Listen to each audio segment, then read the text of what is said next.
Kingdom of Cards, we've just released the Bumper Video Game Quiz book featuring over 1,000 questions. It features 1,000 questions plus from everything in gaming from 1962 to the present day, and it's available from Amazon worldwide, and the link is in the description below. Thank you, and enjoy the video. Thank you, bye.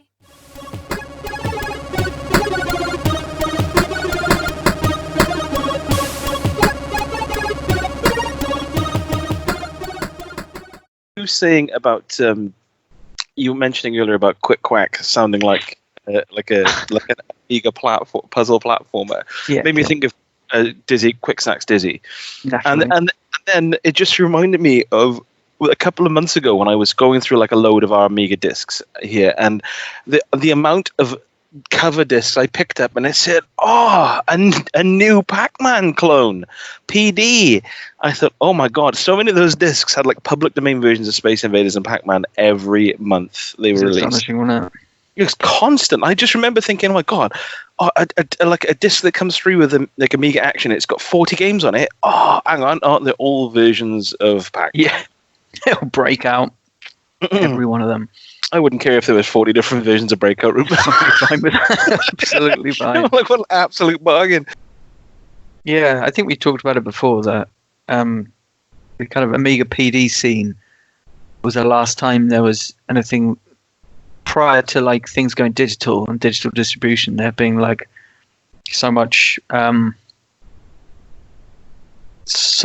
of on offer in terms of independent smaller games and indie developers, like one-person developers.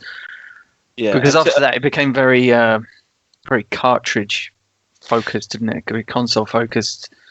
And it wasn't really until Xbox Live and stuff came along that you saw more indie games.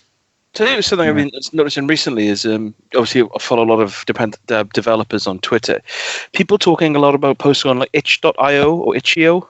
Yes, I've heard of that. Well, I know. I always think I should look into that, and then I scroll past it and forget about it for the rest of my life. So yeah, I think part of that is partly because like there's so much on offer, just like in the kind of more mainstream sphere. Like there's so many like free games and stuff through, well, Steam, Epic, Twitch. They're just handing out games every month, and such heavily discounted games on the Switch as well. So I take the only time that I have this system I've got that there's not really anything that I think I'll give that a crack, 'cause it's really weirdly low price, just with a punt sort of thing, is on the PlayStation. It seems to just PlayStation 4. Yeah, the original PlayStation. When I'm on the internet on my PSX, and I'm on the PlayStation Store. Unless I specifically have a reminder, I'm like, I want that game, and it's like down to 15 quid. It's never got a selection of games that are like a couple of quid that I think, I've never been to that. I'll give it a go. But on the Switch, that happens quite a lot. Yeah, I know what you mean. I kind of like, even if I do see a discounted like indie game on PS4, it just doesn't appeal to me in the same way. I don't know. Maybe it's because I'm like fixed in front of like a 4K TV. I'm just thinking, well, I kind of feel that I should use this for its purpose, which is like really, really detailed worlds in it. I don't get that. I have certain expectations of the Switch. So when it's the Switch on a TV, I just think, I don't know. It always feels like a bit of an underdog, and I quite like that about the games, whether it's docked or in handheld mode. Yeah, and it was The Witcher 3 on Switch, which I wondered how long it would take for us to talk about it. The Switcher 3. That kind of it made me realize that it doesn't have to be kind of like, it's perfectly playable. The point is like, yes, on PS4 it is much tastier to look at, but given the fact that I can take that away anywhere and like just play in bed or whatever, then it's like a sacrifice worth making somehow for the lack of clarity, lack of resolution or whatever. It's a trade I'm willing to make, but I don't think it's a trade that necessarily everyone would be willing to make. So I can understand why they wouldn't. So what's on the menu for today then? From I'll get mine up. Where is it? Oh, close it down. Of course I have. Of course I have. The only thing I need on my notes. Where is it? I'm in the wrong email folder now. Here we go. So yeah, I was today. I'm going to go through State of Decay 2, State of Decay and the DLC Heartland, Marvel Ultimate Alliance 3, Snowrunners, Boot Hill Bounties, and I wanted to talk about. We had another topic conversation which I can't seem to hold in my mind, but The Last of Us 2 leak. Did I talk about Boot Hill Bounties last time we did a State of Play? You did mention it. You mentioned you played it briefly, and I think you mentioned that it was similar to like Earthbound. That's it. Yeah, that's cool. Then I couldn't remember. I must have just had it to review then, but obviously I've done all that now. Yeah. So that's right. Do you know? Are you aware of The Last of Us 2 leak? By the way, I'm assuming so. I am aware that it has been leaked. I saw some. It was John Linneman, our mutual lover, who was talking about The Last of Us, and he made a comment. I will talk about it later on. But I went through the comments back to him, and there was a few viewpoints there that revealed something. Something about the human kind that I thought, oh, okay. Yeah. Okay. Yeah. It's an interesting one, but yeah, okay, we can get onto that later. I haven't actually played that much since last we spoke. Games for me are Metro 2033, Door Kickers, The Messenger, and Animal Crossing: New Horizons. I am excited. I'm excited to hear what it's because with Animal Crossing, my kind of. I have a very specific relationship with it, and I'm glad that you've actually played it in depth, so we can have a discussion. So yeah, do you want to? Which should we kick off with then? I mean, I can just quickly cover Metro 2033 because I think last time I mentioned that I just started playing it and I wasn't sure that I liked it, and I think actually your words were, "I'm pretty sure that I don't like it."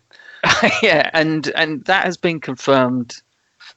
Since we last spoke, okay. I just think it's a bad game, and I don't know whether.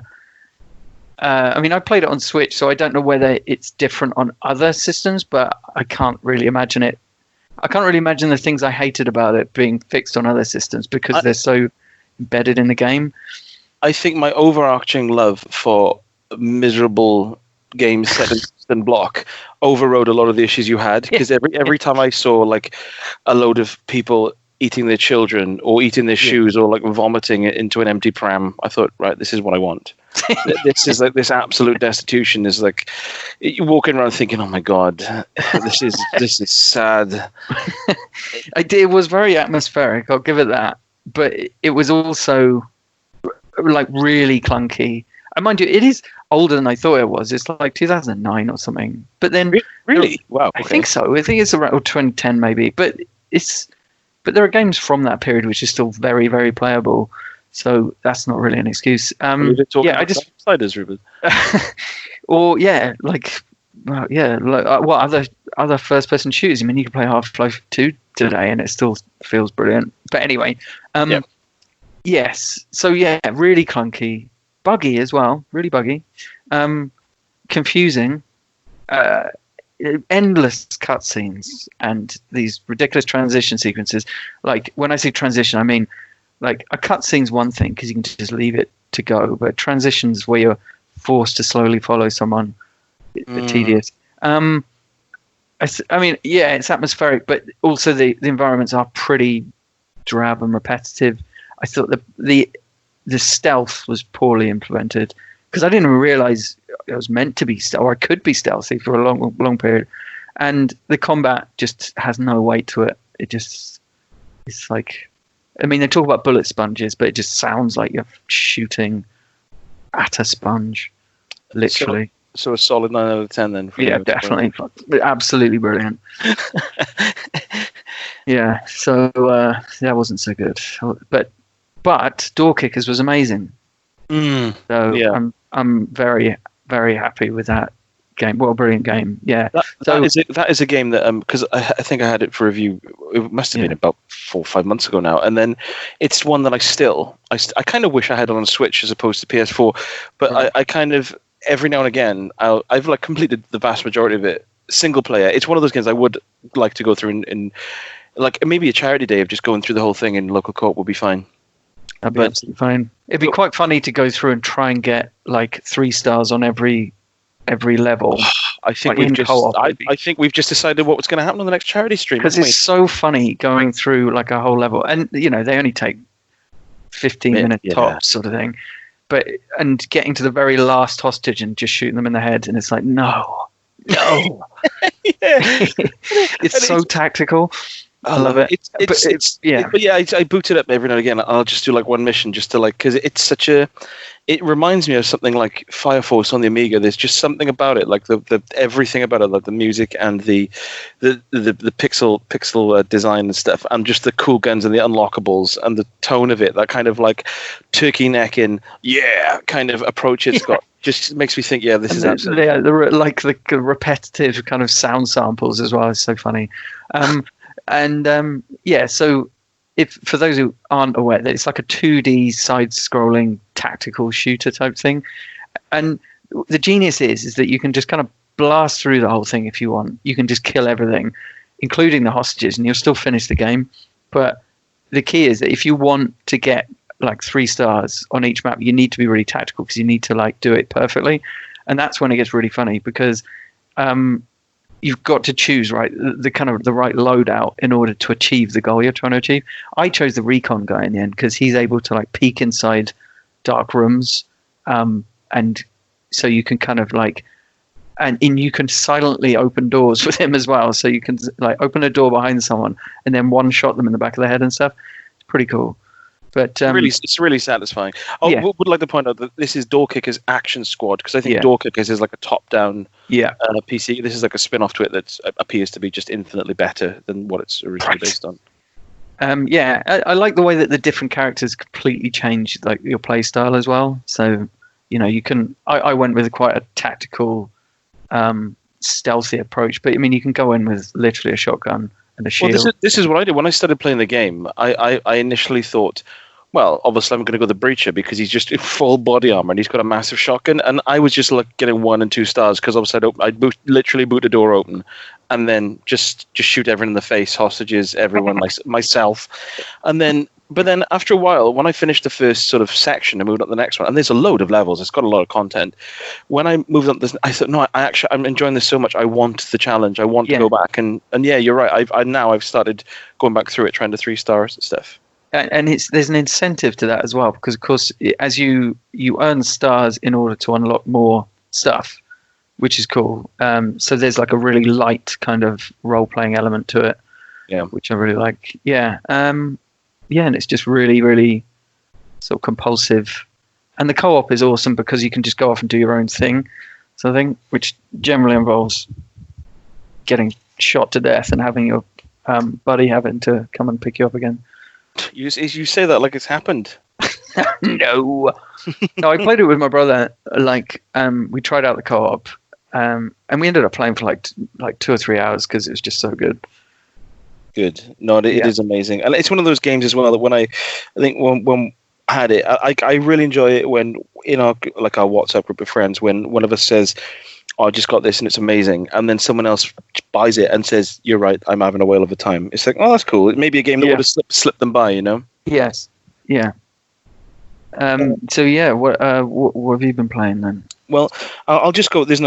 I'll go through in the order that I've written them down here. So I've spent a lot of the last 2 weeks again with my brother. His name is Transvaal, playing State of Decay 2, because obviously, I think I mentioned before when we were talking about Remnant of the Ashes that the way we're kind of keeping in touch is just chucking our phones on speaker, turning the volume down on the game, and just chatting as we play a game together, which has been really nice. And State of Decay 2 is, I played the first game and I enjoyed it, but it was much like I got the same feeling when I originally booted up the second. So I played the first game and I finished it and I thought, right, I enjoyed that. My time with this is done. And then when the second one came out, I played it for like an hour and I thought, this is very similar to the first game, and I kind of got what I've needed from this franchise.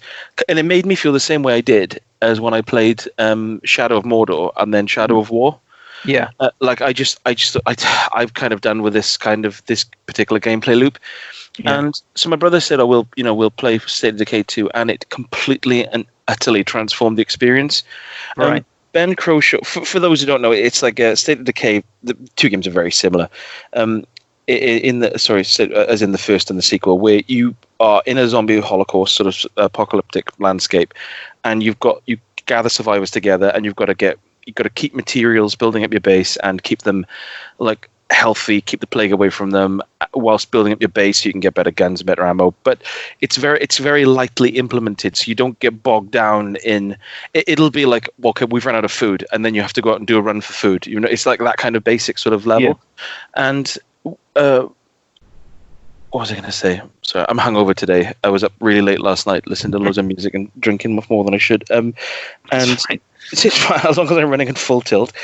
And so what happens is I was playing, and then you sort of go out and kill zombies, and you take over like outposts, and the whole thing is you play through the story missions and side quests to get sort of ramped up enough so you can finally like kind of take over the region from the zombies again and keep it safe. And but I found it one of the funniest games I've ever played.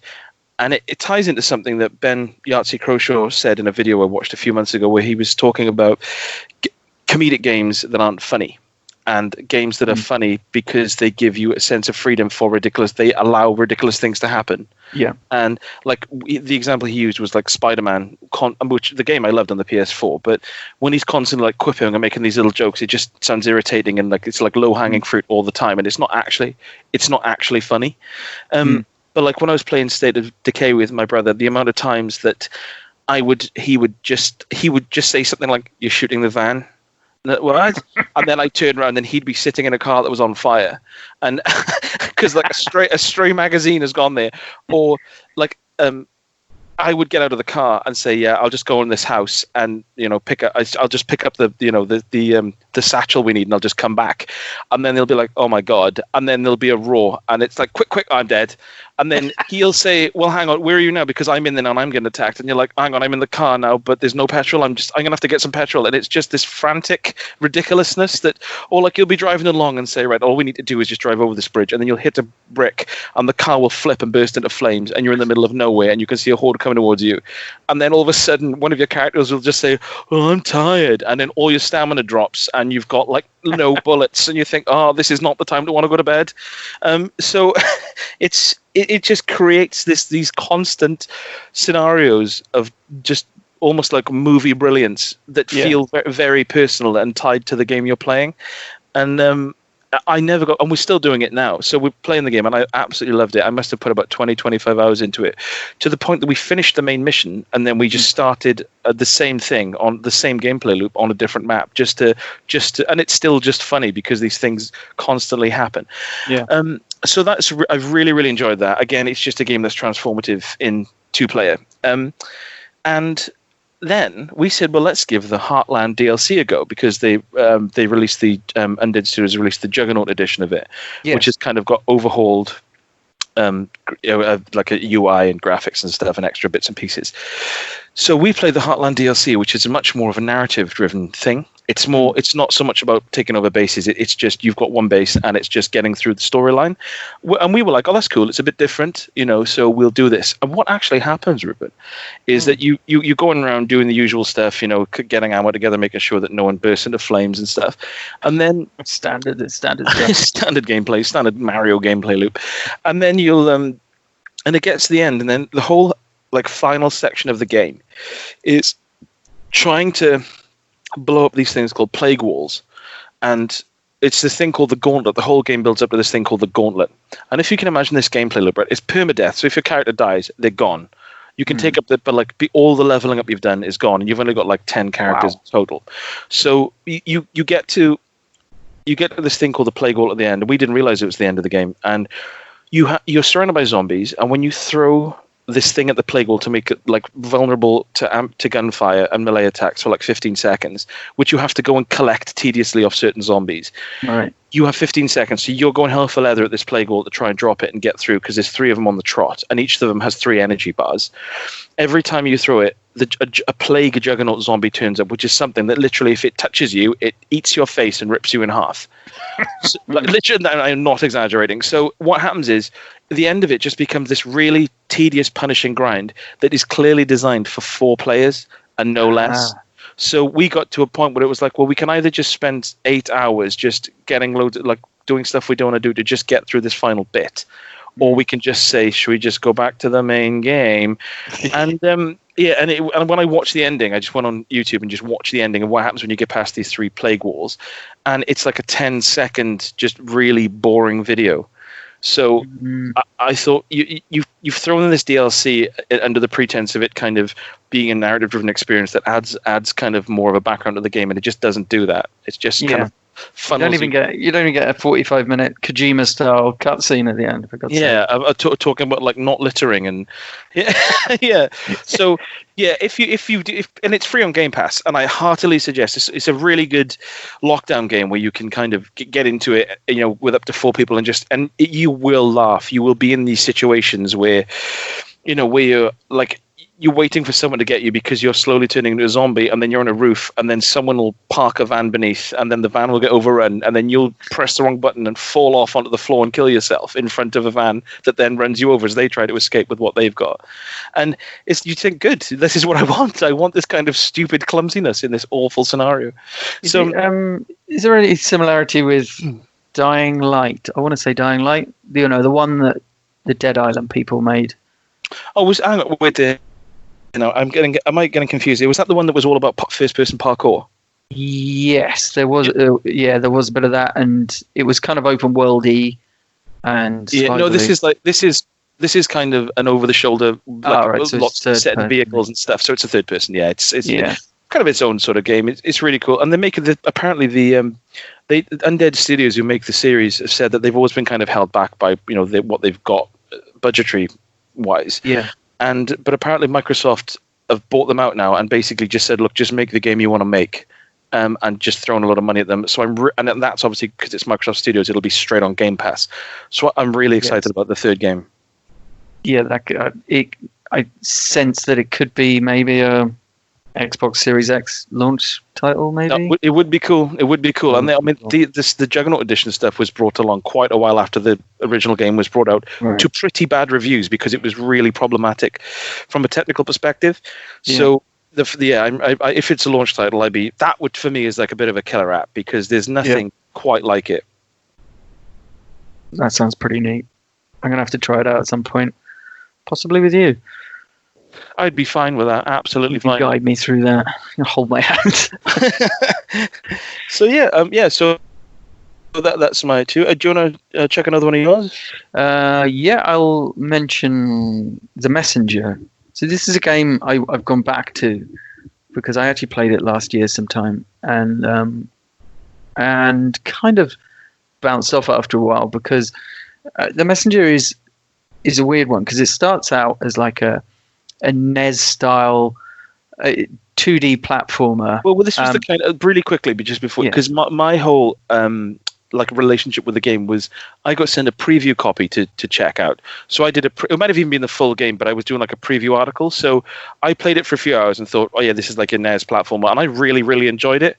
Exactly. And then did the article, and then between me going back to it to play it like full through for a review.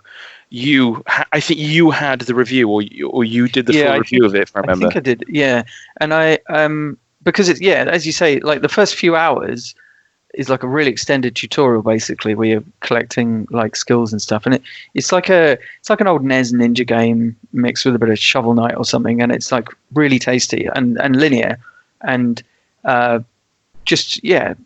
really cool like moves, nice responsive controls, but then it shifts halfway through, and it has this kind of time travel thing where you're jumping between like NES style graphics and then like SNES style graphics and sound.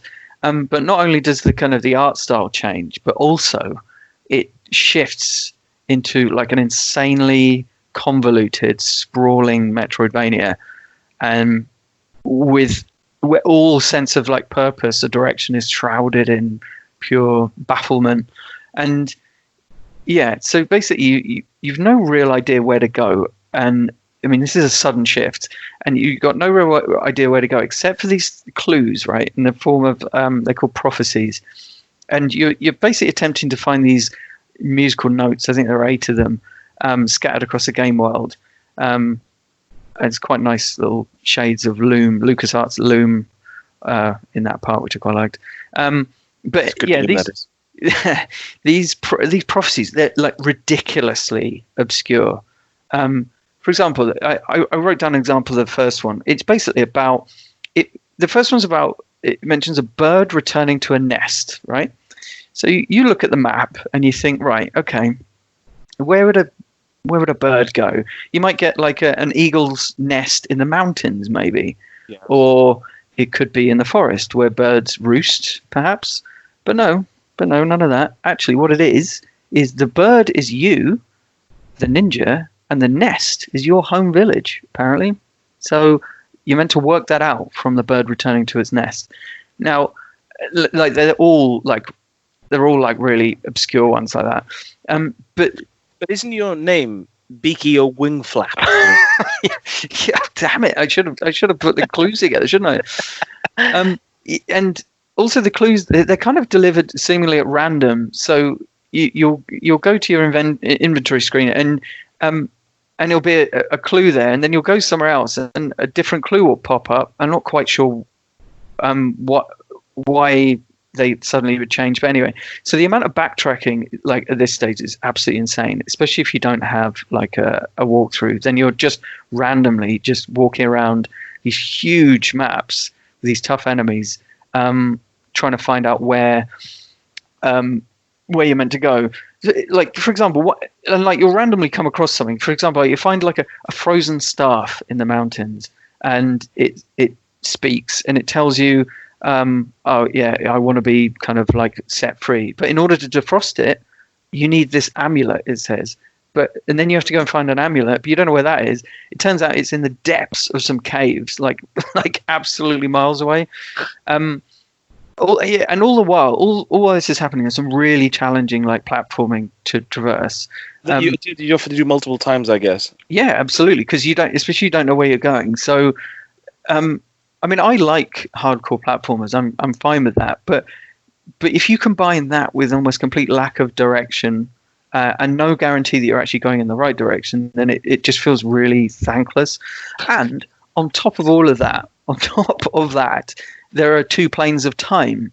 So if you go into certain, you go into these kind of these gateway things, and it will shift the time between like 8-bit and 16-bit, which actually alters the layout of the terrain as well.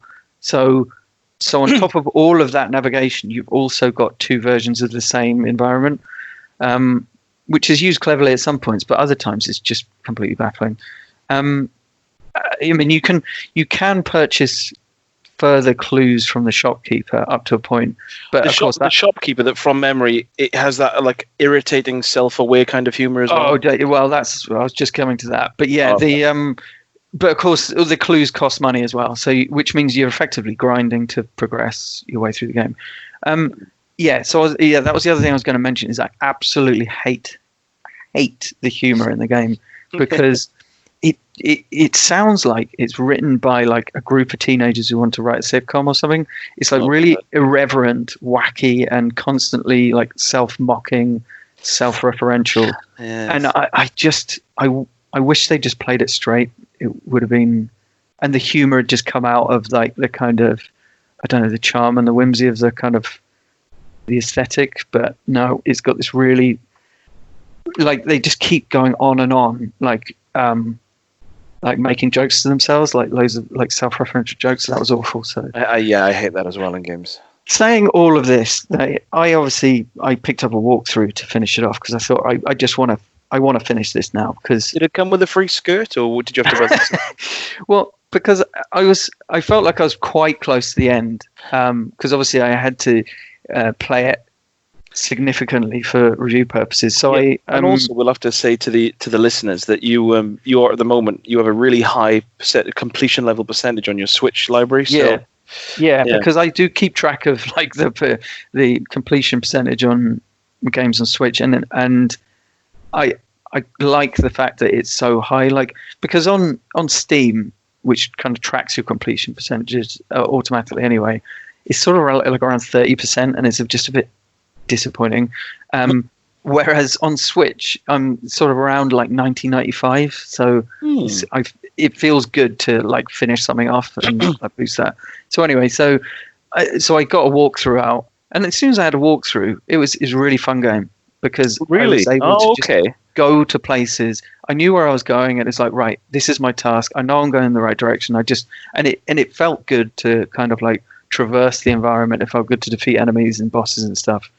And the bosses are pretty good. So I don't know, if I feel that if the direction, the sense of direction had been more embedded in the game, then I think I would have preferred it a lot. But yeah, with a walkthrough, it's a good game. It's fun.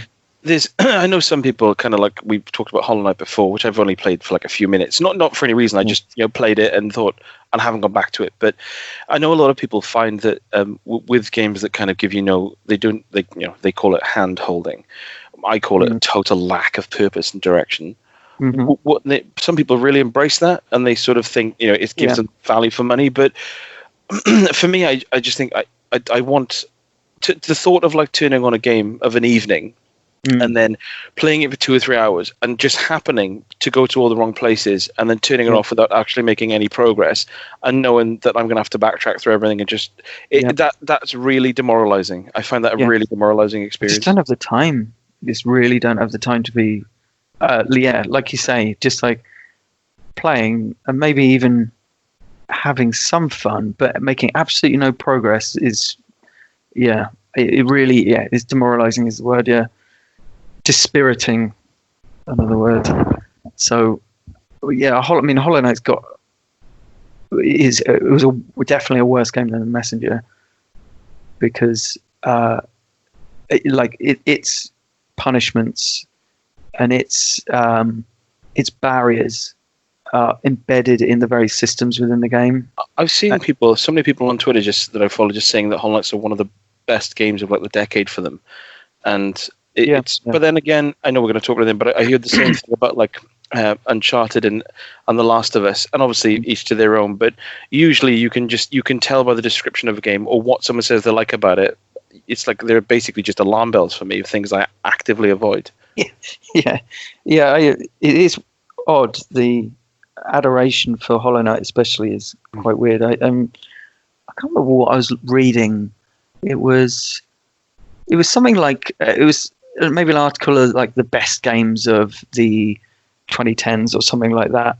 And I think like Hollow Knight wasn't on there for whatever reason, or possibly it was the most underrated games of the 2010s. Anyway, something like that. And I looked at the comments, and of course the first comment was, "You seem to have made a mistake and missed Hollow Knight," and people were like actually saying unironically, "Oh, well, it's not on there because we just assume that it's the best game of this generation, so we don't need to worry about that.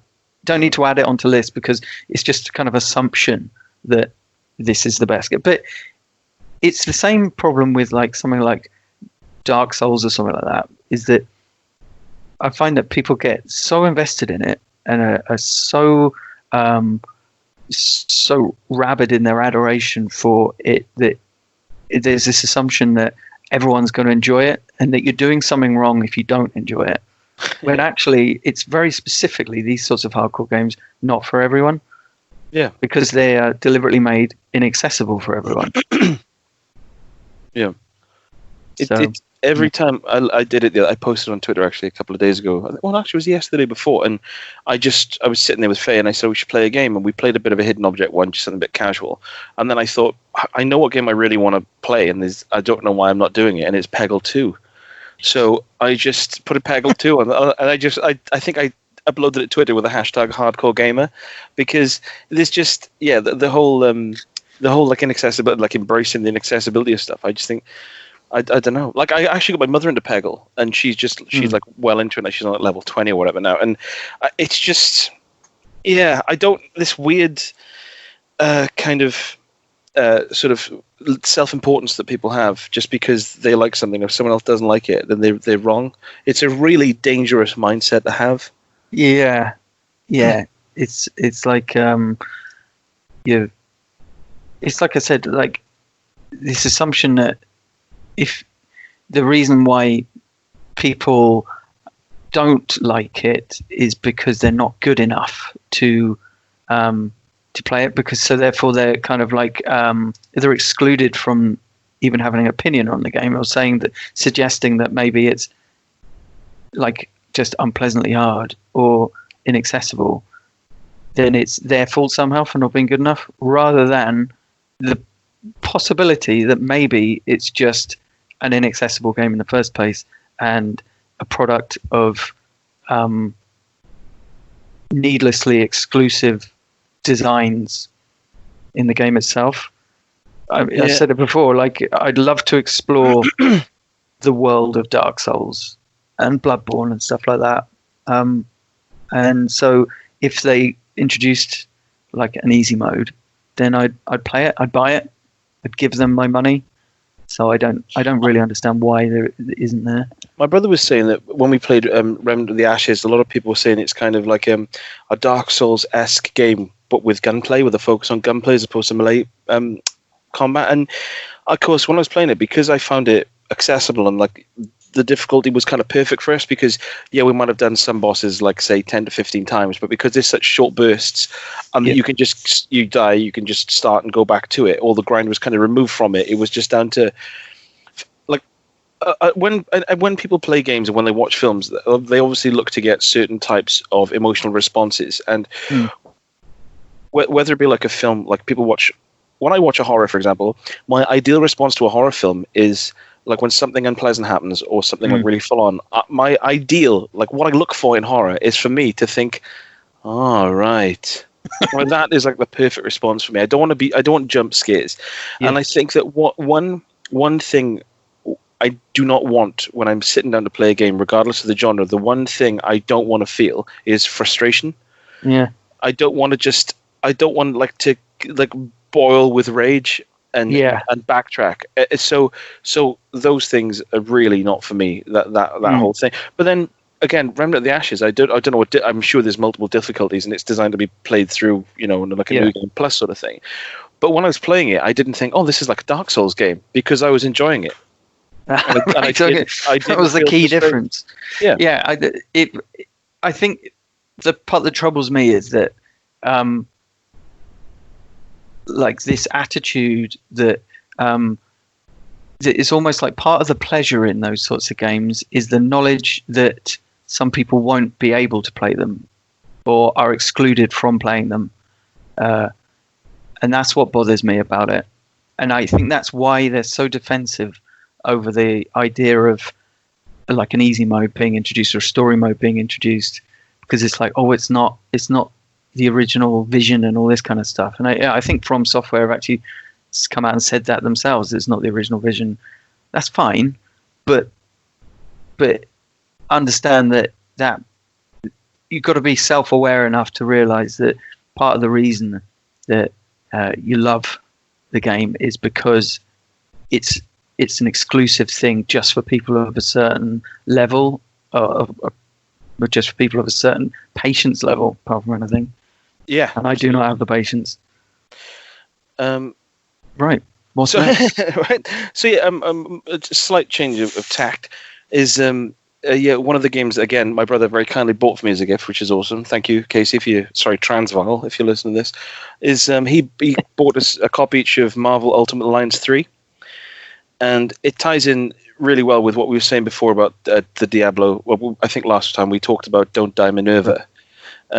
That kind of Diablo sort of style gameplay, and it's very much it's a follow-on from sort of obviously the original X-Men Legends, and then I think it was X-Men Legends 2 Age of Apocalypse, and then Marvel Ultimate Alliance 1 and 2, and then the third one. And it's just really good fun because it's got that sort of Diablo style button bashy, leveling up, getting different costumes and stuff, a looty sort of gameplay, but with characters that I'm just so familiar with. That it's just fun to like see who I unlock next, see who you bump into.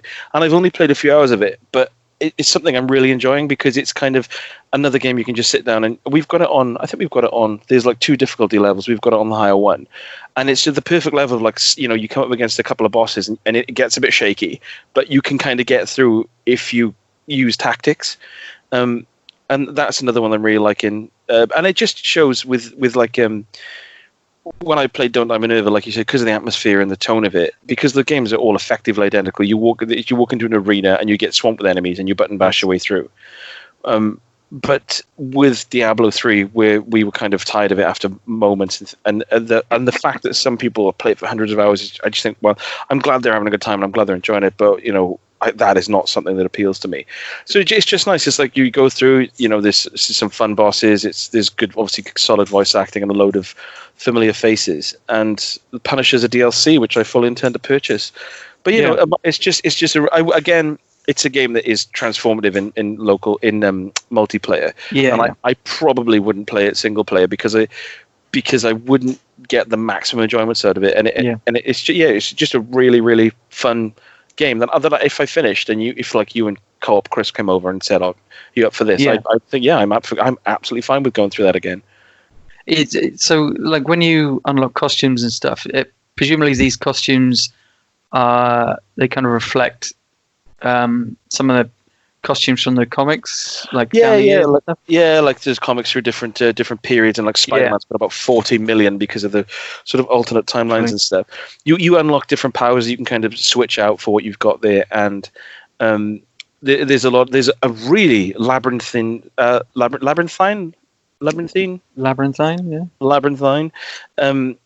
sort of leveling up system where this sort of hexagonal grid of like boosting your strength by 10, boosting your defense and stuff. And I thought it was just one grid. No, it is not. It is loads of them for each character. So there's like a lot of. I mean, obviously, I'm not a stupid man, so I just went Wolverine, like everyone should. Yeah. But Casey has fun of like switching out his characters, just because obviously he's much more hips deep into Marvel comics than I am. So he's really enjoying. Whereas I'm just Wolverine, and Wolverine is just basically a wall of adamantium now because I level up one character, he's spreading out the level ups through all the others, and because of the style of gameplay, that slight variation on the team of 4 that you've got is just really nice. It gives it just enough variety to, you get a new character, you think, oh, I wonder what their attacks look like. I wonder what their kind of ultimate special we got together is. It's just enough to make it interesting. Yes. Which was, is the main thing that kept me playing Diablo for any amount of time was just the different characters. But of course, you play with one character for like more than about 3 hours, and then you start seeing the limitations and you want to try something different. Yeah. They need, but it makes a big difference, like you say, if you're familiar with the characters and their characters, you kind of enjoy it anyway. Yeah, it's like, okay, now I'm just going to kick ass with Wolverine, so that's fine. Yeah, which is something that we'll never get bored of. So no, it's just a really good game. It's a solid. It's really, I think it's 30 FPS on the Switch, and it's rock solid frame rate. We've had no issues with it. It's really smooth, and I quite like when you were the second player, which I am, because Casey kind of hosts the game. Sorry, Transvaal. I love it. Because he hosts the game, whereas he's got total control on the D-pad of the other 3 characters and can flick between them. I'm locked to Wolverine, so my character's kind of zoomed in further. So it's really nice. It feels like I'm just in my own my own little game. So it's a Switch exclusive, isn't it? Yes, Pretty sure that's because I remember finding that a bit weird, but I think it's because they're developing another Marvel Avengers game for the big boy consoles. So big boy consoles, yeah, it's just really good. It's a really, to be honest, that there's not many other genres of games where you can, apart from that sort of Diablo sort of isometric. Well, it's not even isometric; it's basically third person now. But that kind of where you can go through like such a sheer cast of characters, it kind of has to be in that presented in that way. Yeah.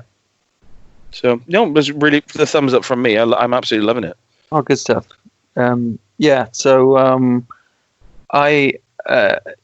I'm playing Animal Crossing. Just like yes. Animal Crossing: New Horizons. I had to think about this one quite hard before purchasing because I hated Stardew Valley, and I always like the idea of like a life sim game, but in reality, I'm not sure I ever really enjoy them, but I am enjoying this. I'm not being rude and interrupting, but like we mentioned Stardew Valley, that's actually the game that kind of made me, because what happened with that, I got the Switch, and apart from Golf Story, which I love and admire, and I'm looking forward to Sports Story? Yeah, I can't wait for that. That's happening. But with Stardew Valley, I bought that because I heard so many good things about it. And we had a small group of friends that were really hip deep into it, and I thought, right, I'm gonna get this. And when I got it, I thought, oh, this is actually really, I love the sort of 16-bit aesthetic and the gentleness of the gameplay, and it was like the sort of light RPG elements. And I thought this is really cool, actually. And then I played it for like I'd say 20 hours maybe, and I sort of booted up and I was playing it one day, and it sort of dawned on me. I thought, I don't think I'm enjoying this.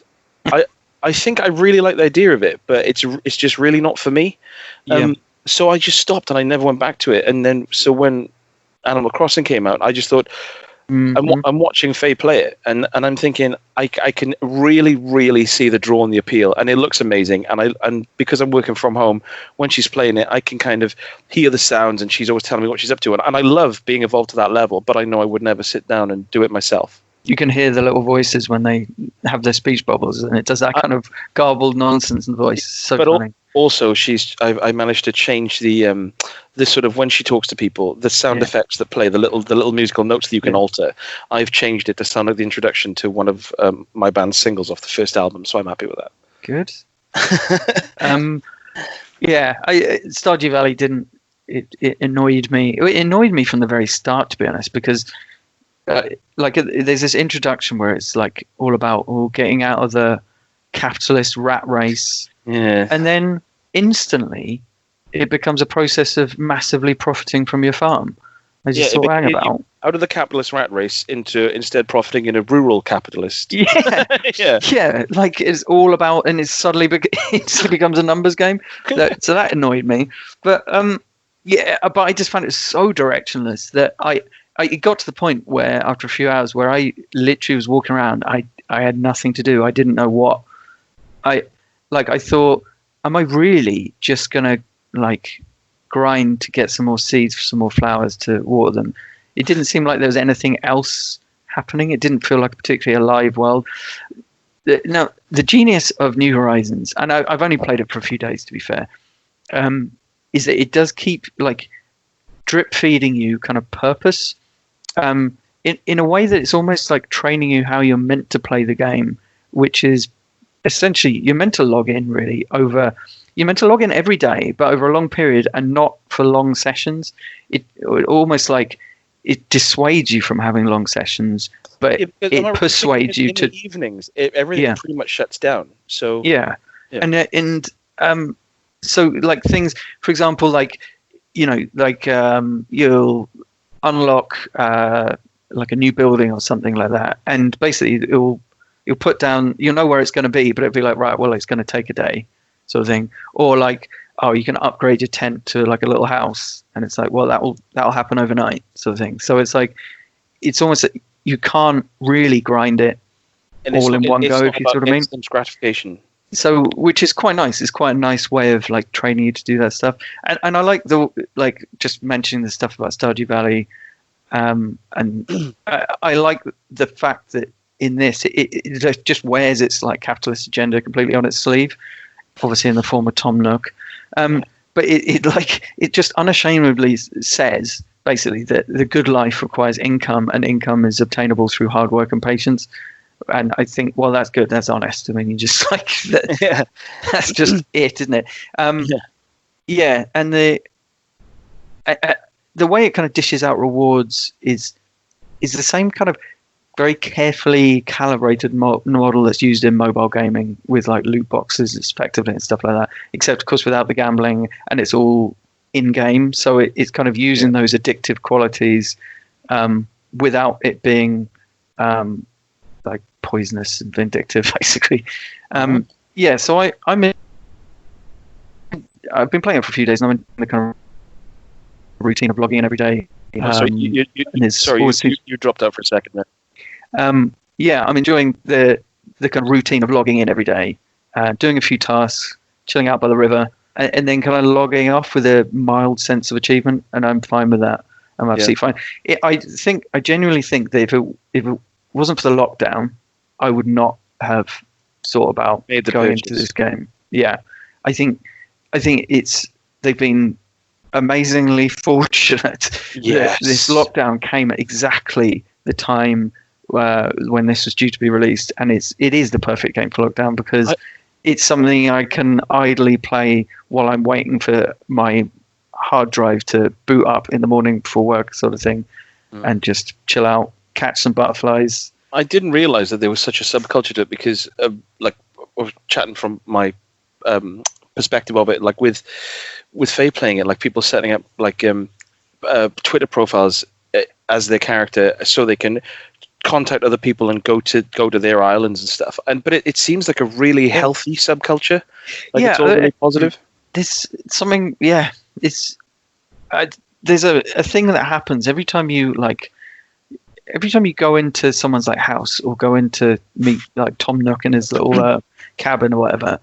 Then as you leave, like you talk to the people and stuff, and as you leave, they do this little thing. There's this tiny little animation. There's a ding sound and a tiny little animation where they do this like little excitable kind of almost like a hand clap, and they're basically saying how nice it was to speak to you. It's like wordlessly saying that was nice of them to pop round, and it's so like charming, charming that I just love it. Every time I walk out, and it just go ding, and it would be like they were so excited just to have that human contact, and so it is quite lovely.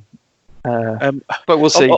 It's one of the other things, because this is a game that I checked on the Switch actually before we sort of logged in for this chat, and Faye's played it now for over 50 hours, and I've got a friend who's played it for I think coming up to 150 hours, and it was just a side thing because Faye's like quite a pottery sort of person where she'll play a game, like if she's playing a Mega Drive game, she'll play it for like half hour, then chuck another one on, but where she was playing Animal Crossing, I would like say, well, when you check it on, you obviously want to play it. And then she said, I don't know, I played it for like 5 hours yesterday, and I feel like I should be doing something else. I feel guilty, and it's a like for people who don't play games for like huge stretches. Like I've got no, like my ideal day is to like sit down and like get hip steep into a game all day, and I never feel guilty because I'm sitting there and I'm just enjoying myself. And I find it really interesting that perception of like, oh, should I be enjoying myself? Should I be enjoying it this much? It was an interesting take on it, and I thought it was just worth mentioning. So but the answer is yes, it is fine. Yes, it is. Do you think that's because of a normal like gaming kind of process, which is to just play games briefly and then kind of move on, or is it because like the sense of achievement is it's not very immediate in the game? I mean, you do have to kind of work, and it is kind of busy work basically in order to achieve that stuff. But I think with a game, especially like Animal Crossing, I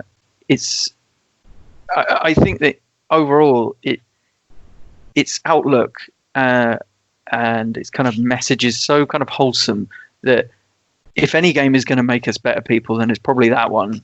So I don't think that playing that particular game for a long period of time is really a bad thing as such. I don't think playing any game, because a game by itself, especially these sort of, there's something about playing, like doing something that you really enjoy that doesn't impinge on anyone else, and is just pure enjoyment is absolutely fine. Yeah, I don't see that. Yeah, time spent doing something you love isn't time wasted. No, sure, that's a quote from somewhere, but I can't remember who. I believe it was I.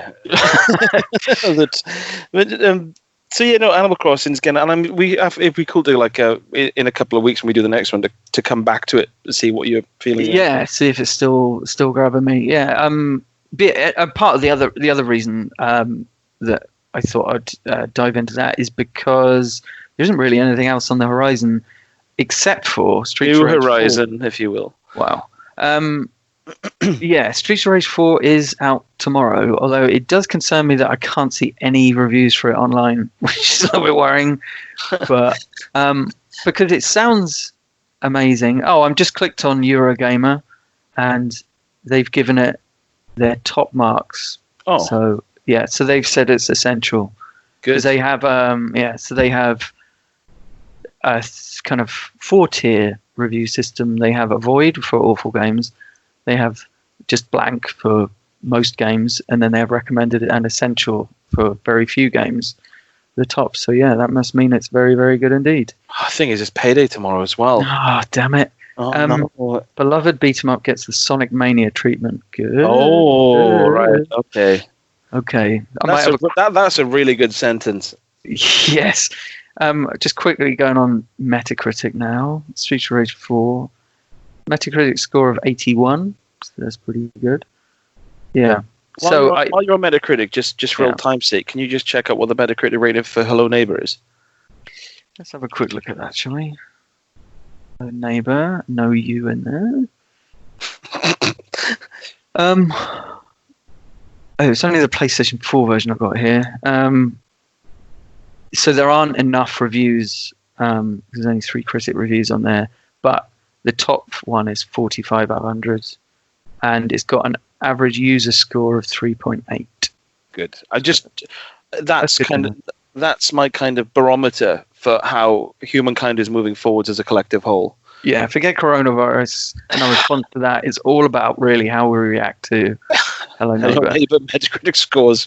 But I get the sense that, as we've talked about before, Hello Neighbor is something which is clearly built for streaming and stuff like that, and I don't know, it almost seems like a separate world to like, I don't know, I feel like I'm a gamer, but I don't know whether I have no interest in like watching stuff or seeing people react to games. So maybe I'm the sub community now. I don't know.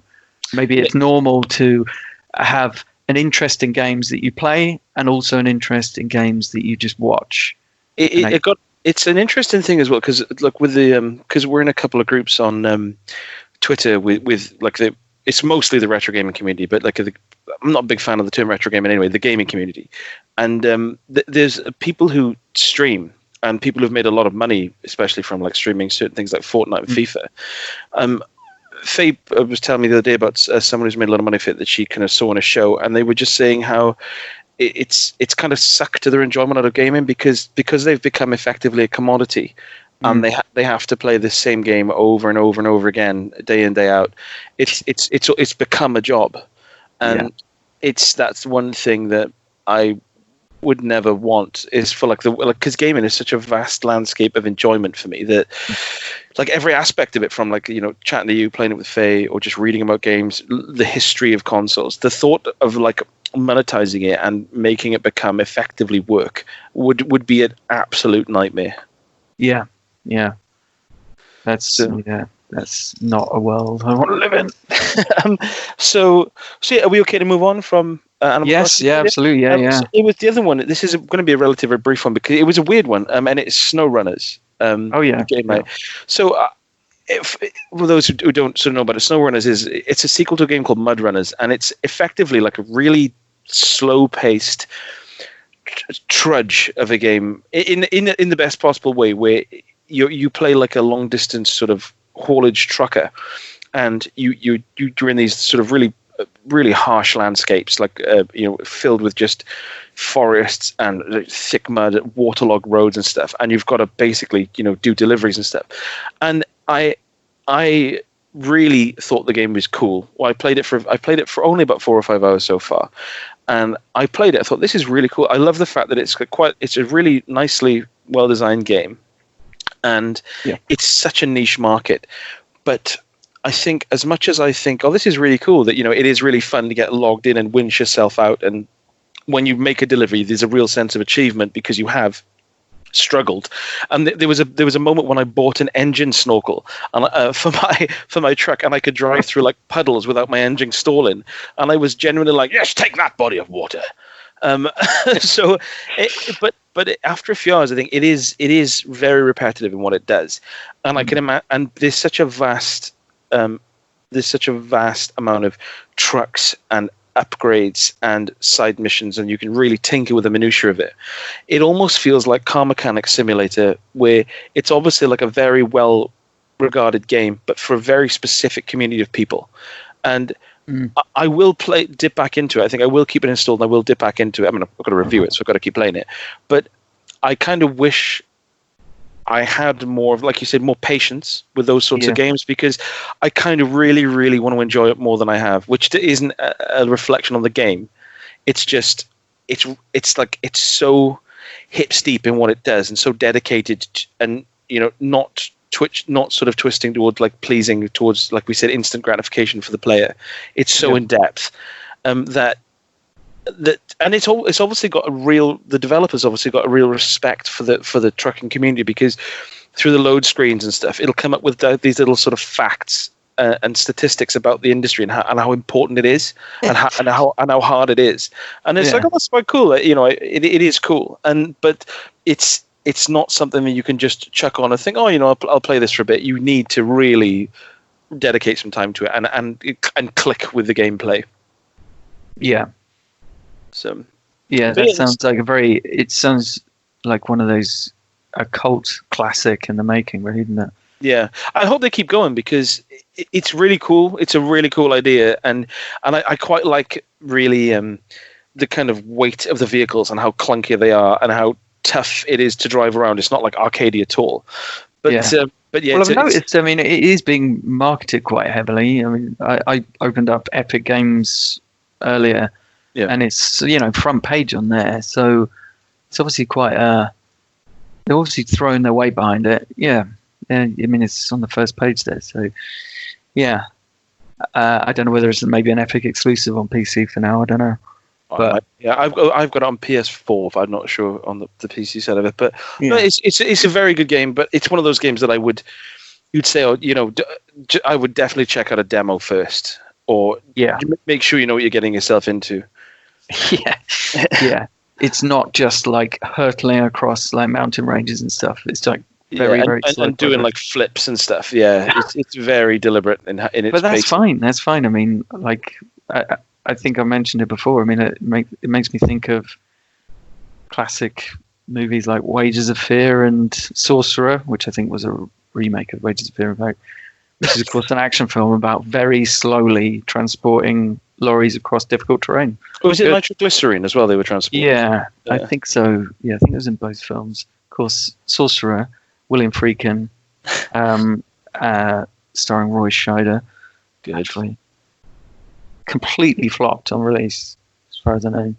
Really? But then it's called Sorcerer. I mean, that's one of the problems, isn't it? Because you think, it's early 80s. Called Sorcerer. It's going to be, what are they called? Sword and Sandal film. Yeah, you think it's going to be like Beastmaster or Dragon Slayer or something like that. But no, it's literally about very slowly transporting a truck through some jungle. It's just basically 2 hours of Roy Scheider going across a rickety bridge in like a massive truck, sweating and occasionally looking into his rearview mirror. Yeah. And it flopped, you say? It's sweet. I don't know what people are expecting. Geez. Have you got another game? What have I got? No, I'm done. Yeah, dry. So yeah, I've only got one more, and then it's on to the Last of Us 2 chat. Boot Hill Bounties, which is the sequel to I think it's called the Boot Hill Posse. It was released on Steam in 2017, and it's been ported to the Switch. Yep. And it's very much, and the developer makes no secret of the fact that it kind of leans heavily on Earthbound. Yeah. And I'm still playing it at the moment because it's surprisingly lengthy, and I'm really enjoying it. It really reminds me of. Did you ever play a game? The game itself. I know I chatted about it last time we did this, but it's very much Earthbound sort of gameplay. But then the combat really reminds me, and it's one of my favorite genuine like culty sort of classics. A game called The Superhero League of Hoboken, or Hoboken, I don't know how you say it. It's like that borough or whatever in America. I have not played that. Hoboken. And they also made a game called Callahan's Cross Time Saloon. Right. And it's just got this wonderful sort of gentle sense of humor about it. And in Boot Hill Bounties, you play like a sort of posse of people. You've got a guy called Doc, a sort of moon dancer Indian sort of Indian, and then you've got a girl called Rosie who's kind of like a rodeo. I was going to say clown there, but rodeo rider, and then you're called Kid, and you're kind of like the typical Billy the Kid character. But it's really, like you said, to use the word you used earlier on, like it's really wholesome. It's just it's just got this it's very tied into Earthbound, and but it's much more clear about what you've actually got to do than Earthbound, and it just comes across as like a really gentle game, and it doesn't sort of devolve into supernatural elements. Well, at least it hasn't yet. And you're just kind of going along, and it's just a very kind of tightly told cowboy's tale, and I really like it, and I hope a lot of people play it because it kind of seems to take all the things that people love about Earthbound and just kind of tidies it up. Yes, which is what throwbacks should do. Yeah, I mean, I know with Earthbound, known as Mother 2 in Japan, there was some serious, very deep subtext going on in it, and they don't exist here. But it's just a really kind of light-hearted romp through this kind of Western setting that's just really cool. What kind of subtext? I think there was a lot of in the original Earthbound. There was a lot of subtext about like homosexuality. Oh, really? And I'm only saying what I've read. I haven't actually played it myself, but like homosexuality and like suppressed desires and wow. Like there's a lot of like sort of womb-related imagery in it and stuff. So I think the third game was never ported to PAL regions, but it was part of a trilogy. But yeah, this game doesn't have any of that. It just has the kind of core gameplay. So it's really good fun. I think it's only about 10, 12 quid on... It's on obviously on PC, and I don't think it's on anything else apart from Switch. I don't think it's on the PS4, but it's definitely, if you're a fan of those kind of turn-based combat games, and you're quite happy to play a game that's not like really heavy duty or full of a grind. It's much more focused on just moving through the story than, although you can level up. And it's got the guy who, you'll know his name probably, I think it's something Kaufman, the guy who did the music for Shovel Knight. Oh, yeah. What is his name? I know the one you're thinking of. So he did the music for this, and the sound effects are just like when you complete a battle, the sort of chimes and rings when you level up just are designed to just make you feel good. So like, and the sort of Western sort of chiptune music in it is just fantastic. It just keeps you involved. Yeah, it's Jake Kaufman. Thank you. Yeah, he's Vert is his sort of a username. Yeah, Jake Vert Kaufman. So yeah, I really really enjoyed that. Obviously, it's not for everyone because it is pretty basic gameplay. But when you're kind of dressing up in monk's tunics to take over like a monastery that is actually filled with sort of a hidden Mexican gang smuggling in illegal guns through coffins filled with rocks and stuff, it's just kind of fun. So I'm really enjoying it, and it is one I will actually play through to the end. So Boot Hill Bounty is definitely worth a crack. Yeah, so the Last of Us 2 leak was, so basically is it all the cutscenes have been leaked onto the internet? That sounds about right from what I read. Yeah. The rumor is that it's a disgruntled employee at Naughty Dog who wanted to draw attention to the fact that they hadn't been paid. I think. Right. I don't know whether they're drawing attention to the broader issue that's been affecting Naughty Dog for a number of months, which is the accusations of like unethical and cruel working practices and really like massive crunch. Yeah, I mean they've been. I think it was Kotaku maybe. Is it Jason Schreier? I've got the internet in front of me, so. Yeah, Jason Schreier Last of Us. I'm pretty sure. Yeah, there was a report by Jason Schreier in Kotaku where he's talking about he got some interviews with people at Naughty Dog, like anonymous interviews, and there was some pretty dodgy stuff going on there. Pretty dodgy being like awful working practices. But anyway, so the rumor is that this is an employee who has leaked this stuff to spite Naughty Dog. I'm not sure why they wouldn't be paid, because you'd think that Naughty Dog would probably doing all right, but there you go. And yeah, so it's all over the internet now, all of the story spoilers and stuff like that. So that's what I know of at the moment. Well, what got me was because John Lineman was just posting that said his message effectively said, okay, this leak is obviously unfortunate and it's happened, but a lot of people, they've basically watched the cutscenes and then said, "Oh, I don't need to play the game now," and he made the point of like, do people? They may as well kind of just go on YouTube and watch stuff as opposed to playing a game, right? Yeah, and of course, or indeed just not watch them in the first place. Yeah, just avoid them. Yeah. And there were lots of comment, and there was one guy who basically put up it was a screenshot of effectively Notepad in his computer, and it was just single lines, like a single line, few words each to just describe each cutscene and the ending. And then it just said, "That's it, that's the game." And then loads of people commenting positively saying, "Oh, you've just saved me $60." And it really bothered me. And it bothers me in all aspects of life with people who oversimplify things. Because like saying, I've spent, I don't know, 20 years learning to play guitar, and it's like, well, you just hit a bit of wood. You can, I really like driving. Well, you just like moving a bit of metal from A to B. You can do it with anything, and it's just really crap. It's a really crap, lazy approach to have. And what it made me think was just, I made me think of when I walked past. I think I took a picture when A Thief's End was out, Uncharted 4. And there was a big kind of marquee as you walked into a game in Cardiff, and all of the 5-star reviews, all they mentioned was how pretty it was. There was about 8 or 9 different quotes, and it was all saying like the best looking game ever, or this no other game looks like this. And I thought, well, gameplay, anyone? Anyone? But yeah, and I just thought, if a game, like I don't know, Final Fantasy VII, the remake, the cutscenes were released, would that community have said, "Oh, there's no one playing it now"?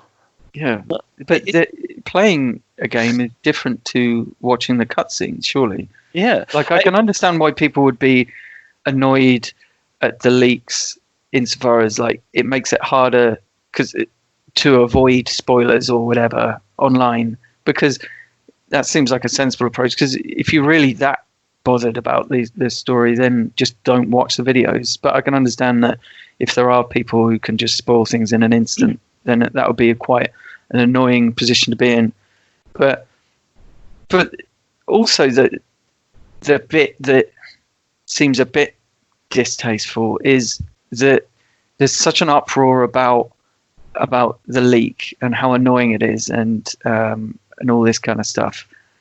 And if it's true that the individual is trying to like draw attention to the unethical working practices at Naughty Dog, surely that is the bigger issue here, really. Yeah. I mean, the Kotaku article was quite comprehensive and really, really quite damning about crunch culture. And it isn't just, it's not just something that's at Naughty Dog. I mean, apparently it's like Rockstar and places like that.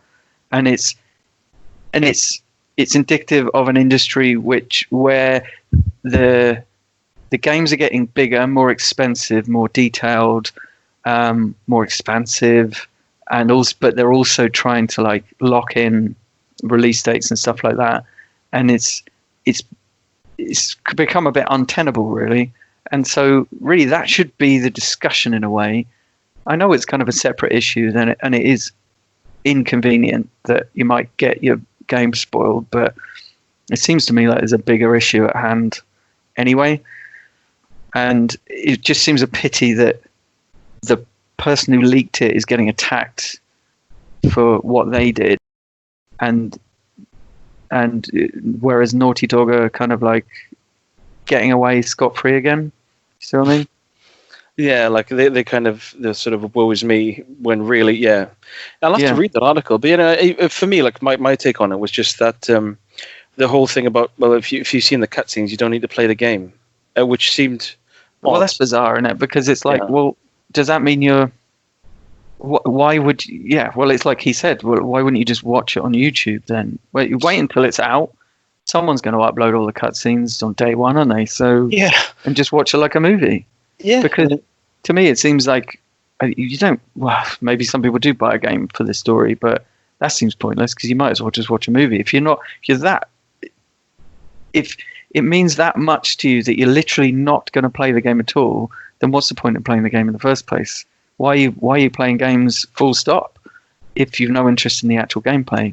And also, if you, I mean, I I haven't played The Last of Us, but I've played many games like it because it's really generic. And the thought of like if you play a game, the cutscenes they'll give you like the main beats.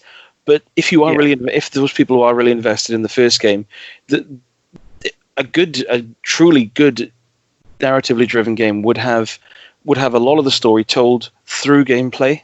So even if you just think, oh, the cutscenes right now, obviously you can just not watch them, but you're still going to get a lot from just playing through the game, because that's where the sort of emotional pull comes from spending time with the characters and and the kind of efforts you put in as a player to overcome obstacles. That's part of the story itself, isn't it?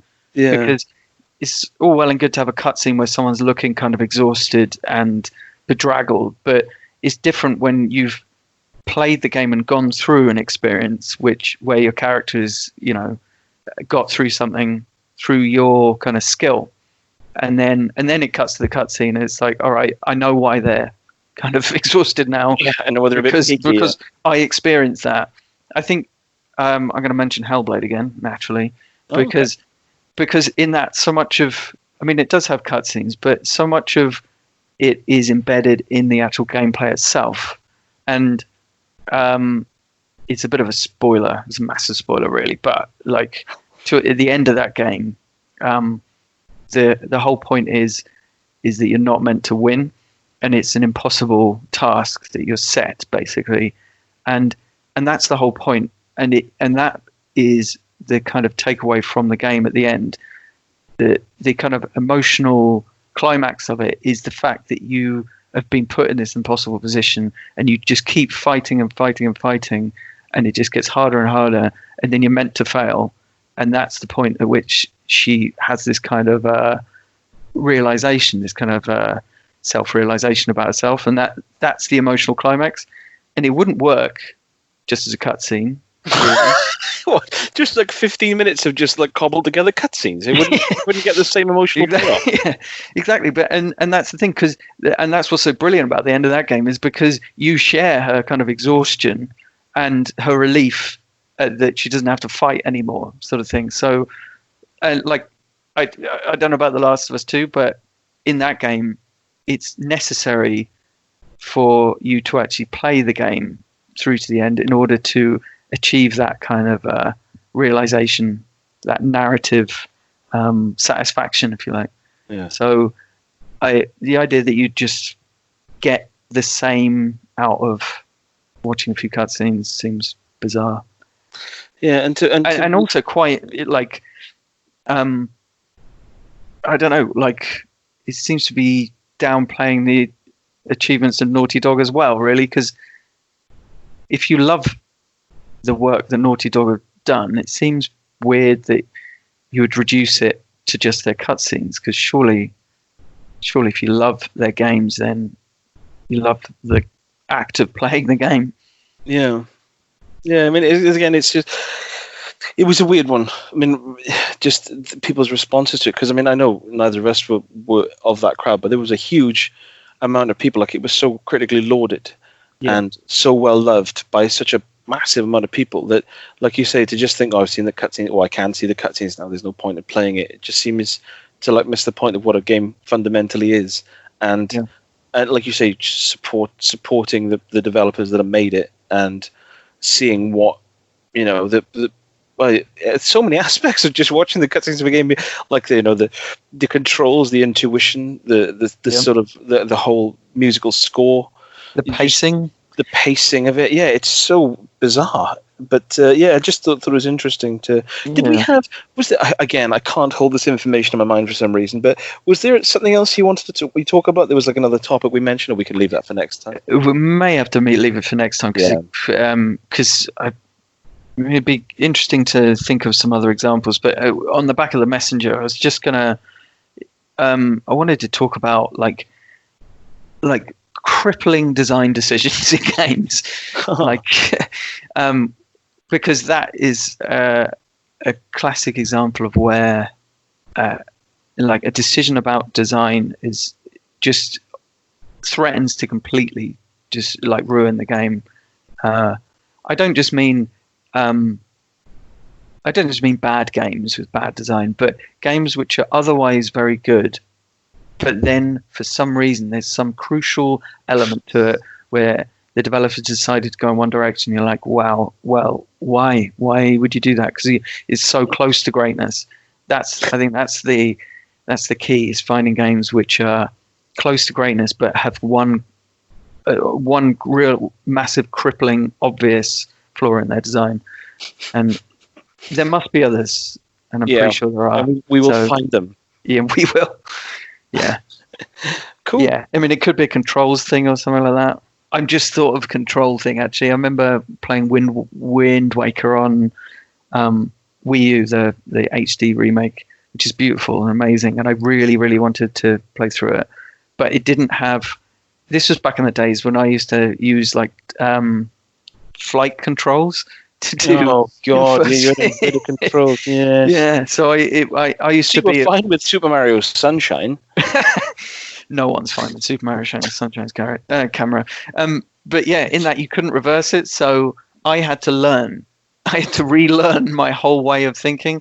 And since then, it worked as well, because I learned on that game. It taught me the correct way of controlling stuff in games. So up is up, so down is down. Yeah, boom, sorted. What's the problem? You're not playing F-17 stealth fighters, so I don't know why you need to do that. Yeah.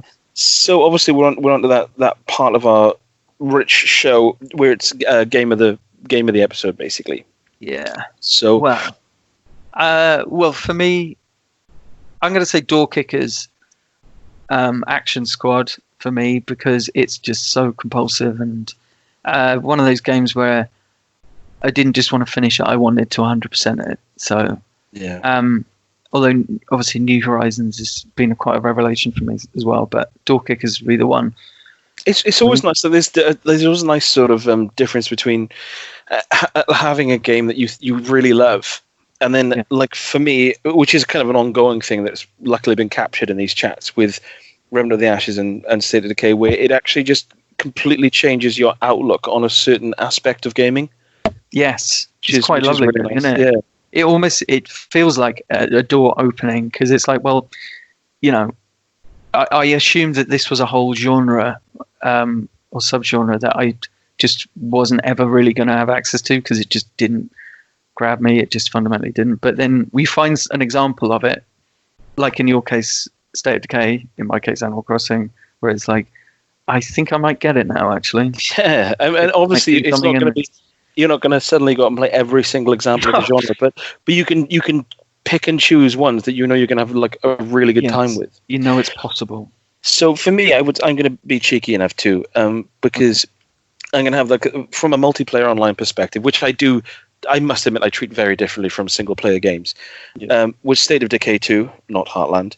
And from a single player point of view, it would be Boot Hill Bounties, because I like the fact of it, just like that recapturing the magic of a previous era sort of thing, but then putting its own personal stamp on it. Yeah.